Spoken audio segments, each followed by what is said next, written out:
Avec une capacité d'accueil de 3000 fidèles, la mosquée du centre islamique Roi Mohammed VI a rejeté du monde pendant la prière inaugurale en ce troisième vendredi du mois saint de Ramadan. La cérémonie a connu la présence des hautes personnalités de la Guinée et d'une délégation de la Fondation Mohammed VI des oulémas africains. En offrant cet édifice, le Maroc œuvre ainsi à faire bénéficier à la Guinée la pratique d'un islam modéré.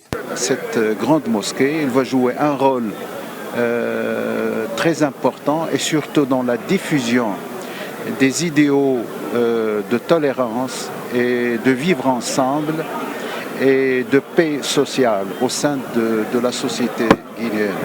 Les autorités guinéennes ont remercié le roi et le peuple marocain qui, selon elles, restent toujours à l'écoute du peuple de Guinée. Pour le Premier ministre Bahouri, cette mosquée est désormais considérée comme symbole de la solidarité et la solidité des liens entre le Maroc et la Guinée. Ce n'est pas la première fois que le Maroc, à travers les initiatives du roi, inscrive dans notre paysage des infrastructures, des dons, des activités qui marquent dans une large mesure les liens séculaires et parfois millénaires entre cette partie de l'Afrique du Nord et cette partie de l'Afrique de l'Ouest.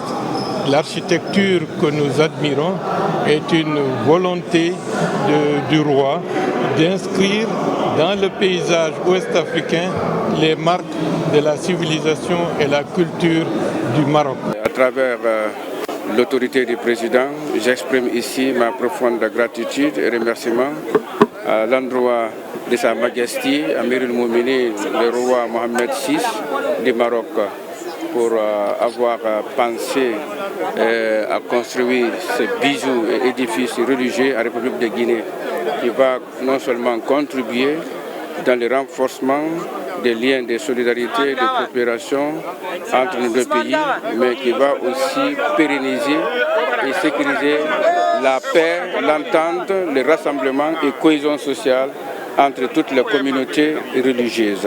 Ce complexe religieux comprend entre autres une salle de conférence de 200 places, une bibliothèque, une école coranique et un centre commercial.